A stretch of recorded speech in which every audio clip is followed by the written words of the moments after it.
Right. ఒక్క నిమిషము ఆనంద్ సాగర్ గారు, ఒక్క నిమిషం అండి. రామకృష్ణ గారు, ఇప్పుడు ఒకటి ఈ రకంగా 1 by 1 1 after 1 అలజడులు క్రియేట్ చేయడము, కొత్త కొత్త డ్రామాలు క్రియేట్ చేయడము, లేకపోతే ఏమండి ఆయన అధికారంలో ఉన్నప్పుడేమో హిందువులు గుళ్ళు నాశనం చేశాడు.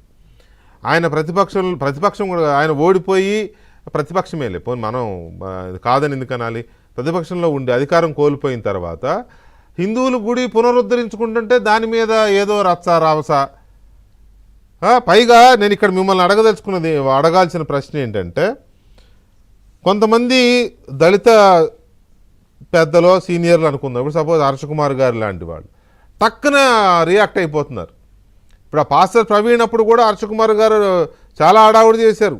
అతను పడిపోయిన ఆ కాలువ లాంటి ప్రాంతానికి వెళ్ళి ఎలా పడ్డాడో చూడండి అని ఎక్స్ప్లెయిన్ చేయడం, సీన్ రీక్రియేట్ చేసి ఇక్కడ తోసేశారు, చంపేశారు, ఈ రకంగా రాయి మీదేశారు, ఆ రకంగా చేశారు. హర్షకుమార్ గారు అంటే మరి ఎందుకు ఆయన అలా చేశారు అర్థం కానీ. ఇప్పుడు ఈ విషయంలో కూడా వెంటనే సోషల్ మీడియాలో పోస్ట్ పెట్టేసి ఇది బయటపడిన తర్వాత నేను వీడింత ఎదవనుకోలేదు, నేను నా పోస్ట్ డిలీట్ చేస్తానని చెప్పారు.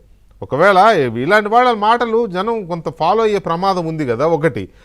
తర్వాత ఒక్కసారిగా దళిత మేధావులు జగన్మోహన్ రెడ్డి అధికారంలో ఉన్నప్పుడు ఉన్నవాళ్ళు, అప్పుడు జగన్మోహన్ రెడ్డిని తిట్టిన వాళ్ళు కొంతమంది, మీకు తెలుసు నేను చెప్పవసరలా, ఇప్పుడు యూటర్న్ తీసుకున్నారండి. యూటర్న్ తీసుకుని ఇటువంటి వాటిని భుజాన్ని వేసుకుంటున్నారు. లేకపోతే రఘురామకృష్ణరాజు గారు ఆ రాముల వారి గుడిని పునరుద్ధరిస్తుంటే దానికి వ్యతిరేకంగా ఒక ఇది క్రియేట్ చేస్తున్నారు, రప్చర్ క్రియేట్ చేస్తున్నారు. వీళ్ళెందుకు ఇలాగా కొంత ఇది ప్రదర్శించడం లేదు, ఈ రకంగా ఎందుకు మాట్లాడుతున్నారు సార్? ఇక్కడ మనమందరము కూడా జగన్మోహన్ రెడ్డికి 11 సీట్లే ఉన్నాయని మనం అంటున్నాం. కానీ జగన్మోహన్ రెడ్డి ఏం భావిస్తున్నాడు తెలిసిన, నాకు 40% ఓట్ బ్యాంకు ఉంది, దాన్ని ఒక 2 నుంచి 5% పెంచుకుంటే నేను మళ్ళీ అధికారంలోకి రాగలనన్నటువంటి ఒక ఆలోచనలోకి జగన్మోహన్ రెడ్డి వెళ్ళిపోయాడు. ఆ ఆలోచనకు తగ్గట్టుగానే ఆయన ప్రణాళికలు సిద్ధం చేస్తున్నాడు. ఒకటి గమనించండి, ఒక తప్పుడు వార్తను కూడా పదే పదే చెప్తూ వెళితే దాన్ని నిజముగా భావించేటువంటి ప్రమాదం ఉందా లేదా? ఉంది. ఈ రోజు క్రిస్టియన్స్ పైన దాడులు చేయిస్తుంది కూటమి ప్రభుత్వము. కూటమి ప్రభుత్వంలో ఉన్నది ఎవరు? Telugu Desam party, Janasena party, BJP party. BJP పార్టీకి మనం చెప్పినా చెప్పకపోయినా మతముద్ర ఉందన్నది వాస్తవం. జనసేన పార్టీ సనాతన ధర్మం వైపు నడుస్తుందన్నది వాస్తవం. ఇంకా మిగిలినటువంటి తెలుగుదేశం పార్టీ ఒక సెక్యులర్ భావనతో పుట్టినప్పటికీ కూడా తర్వాత కాలక్రమేణా కొన్ని మార్పులకు అలవాటు పడింది. ఈ విధంగా ఈ 3 పార్టీలు కూడా ఒక క్రిస్టియన్ వ్యతిరేక, మైనారిటీ వ్యతిరేక, దళిత వ్యతిరేక పార్టీలు కాబట్టి ఆల్రెడీ 2024లో జరిగినటువంటి ఓటు ప్యాటర్న్ గమనించి ఆ రోజు తెలుగుదేశం కూటమికి దళితులందరూ కూడా సపోర్ట్ చేశారు, ముస్లిం సపోర్ట్ చేశారు, క్రిస్టియన్ సపోర్ట్ చేశారు 2024. ఎందుకోసం? జగన్మోహన్ రెడ్డి అరాచకాలు భరించలేక, జగన్మోహన్ రెడ్డి చేసి పెట్టిన హింసను భరించలేక, జగన్మోహన్ రెడ్డి చేసినటువంటి ఈ అవినీతి అక్రమాలను తట్టుకోలేక ప్రతి వర్గము కూడా ఈ కూటమి వైపు వచ్చింది. ఇప్పుడు జగన్మోహన్ రెడ్డి ఏం చేయాలి? కూటమికి సపోర్ట్ చేసినటువంటి అంతో ఇంతో వ్యతిరేక భావం ఉన్నటువంటి కులాలను, మతాలను తన వైపు తిప్పుకోవాలి. అందులో భాగంగానే ఆయన ఎవరినోని సెలెక్ట్ చేసుకున్నారు? మా దళిత సామాజిక వర్గానికి సంబంధించిన కుమారులను సెలెక్ట్ చేసుకున్నారు. అదే విధంగా క్రిస్టియానిటీలో కొంతమంది ఆయనకి ఎట్లా వాళ్ళ బామర్ది ఉన్నాడు కాబట్టి అది ఒక రకమైనటువంటి ఇది అన్నాడు. మన ముస్లింస్ ని ఇంకో రకంగా దువ్వుకుంటూ వస్తున్నాడు. ఇప్పుడు ఆయన ఫోకస్ అంతా ఎక్కడ పెట్టాడు? క్రిస్టియన్ల పైన దాడి జరుగుతోంది, క్రిస్టియన్ల యొక్క మత ప్రచారం చేసేటువంటి పాస్టర్. నేను అంటానండి, వాళ్ళు పాస్టర్లు కాదండి, మత ప్రబోధకులు కాదండి, వైసీపీ కార్యకర్తలండి. నిజమండి ఇది. ఈ వైసీపీ కార్యకర్తలకు అందరికీ అటువంటి ముసుగు తొడిగి వాళ్ళని పంపించాడు. ఎందుకంటే డైరెక్ట్ గా వైసీపీ కార్యకర్త ప్రజల్లోకి వెళ్ళి జగన్మోహన్ రెడ్డిని మీరు సపోర్ట్ చేయండి, జగన్మోహన్ రెడ్డి మంచోడు, జగన్మోహన్ రెడ్డిని గెలిపించాలి, జగన్మోహన్ రెడ్డి గురించి మంచిగా చెప్పడానికి అవకాశాలు లేవు కాబట్టి వాళ్ళకు మతం ముసుగు వేసి, వాళ్ళకు ఒక మత ప్రబోధకులనే ముసుగు వేసి వాళ్ళను సమాజంలోకి పంపిస్తున్నారు. ఈ సమాజంలో ఇటీవల సుప్రీంకోర్టు ఇచ్చినటువంటి రూలింగ్ వల్ల మరొక అవకాశం వాళ్ళకు వచ్చింది వెంకటకృష్ణ గారు. ఏంటంటే దళిత క్రిస్టియన్లకు రిజర్వేషన్స్ లేవు కాబట్టి అది సాధించాలనే క్రమంలో వీళ్ళందరూ కూడా దళిత పేటల పైన పడుతున్నారు, క్రిస్టియన్ పేటల పైన సుప్రీంకోర్టులో పడుతున్నారు. మాట్లాడుకోమనండి వెళ్ళి, అ- అదే అది- సుప్రీంకోర్టులో అది మాట్లాడుకోమనండి. ఇక్కడ వచ్చి హిందువుల మీద లేకపోతే సామాన్య జనం మీద మాట్లాడితే ఉంది, వెళ్ళి సుప్రీంకోర్టులో మాట్లాడుకోమనండి చేతనైతే. వెంకటకృష్ణ గారు, సుప్రీంకోర్టులో న్యాయం గెలుస్తుంది, చట్టం గెలుస్తుంది. న్యాయంగా జరగాల్సింది సుప్రీంకోర్టు చెప్తుంది చేయమని. ఈ దళిత క్రిస్టియన్లకు ఎక్కడా కూడా చట్టంలో అవకాశం లేదు కాబట్టి వాళ్ళ అవకాశాన్ని ఎత్తి చూపించారు, పక్కన పెట్టారు. అది మర్చిపోయి వాళ్ళని ఎమోషనల్ గా బ్లాక్మెయిల్ చేస్తూ వాళ్ళని రెచ్చగొడుతున్నారు. అమాయకమైనటువంటి దళిత సమాజం వాళ్ళ పట్ల ఆకర్షితం అవుతోంది. దళితులు వాళ్ళు కానీ చెప్తున్నటువంటి కొంతమంది మీలాంటి అంటే మీరు కాదు, కొంతమంది మీలాంటి మేధావులుగా ఉన్నవాళ్ళు, లేకపోతే విశ్లేషకులుగా ఉన్నవాళ్ళు, లేకపోతే కొంత పై లెవెల్ వృత్తుల్లో ఉన్నవాళ్ళు, వాళ్ళు కూడా ఇటువంటివి వెనకేసుకొస్తున్నారు, కొంత మోస్తున్నారు కదా.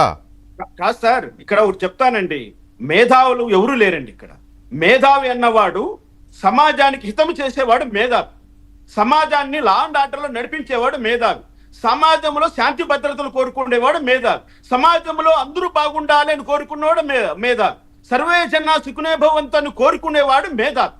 ఇటువంటి వాళ్ళు కాదు కులాల మధ్య మతాల మధ్య చిచ్చులు పెట్టి ఎక్కడ లేనటువంటి దాష్టికాలకు దిగపడుతూ ఒక మతం పైన మరొక మతాన్ని ఎగతోలుతూ ఇటువంటి విష ప్రచారం చేస్తున్న వాళ్ళను ఎలా మేధావులు అంటాము?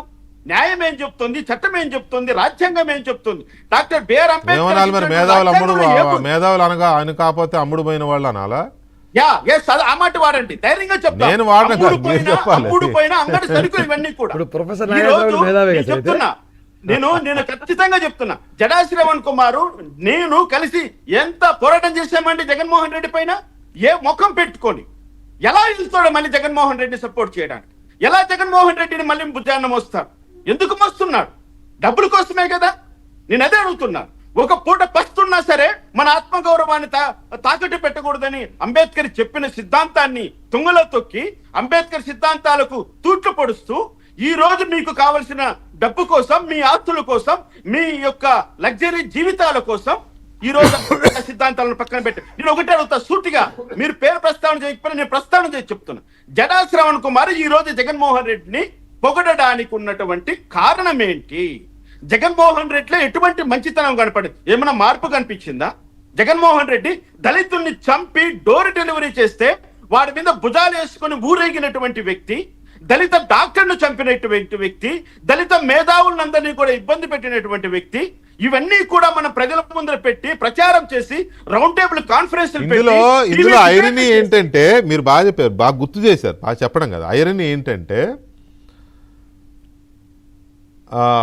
దళిత డ్రైవర్ని సుబ్రహ్మణ్యాన్ని చంపి డోర్ డెలివరీ చేస్తే అనంతబాబు అనే వైసీపీ శాసన మండలి సభ్యుడు చేస్తే ఆ కేసు టేకప్ చేస్తున్నది ఏ దళిత లాయరో లేకపోతే బీసీ లాయరో కాదండి.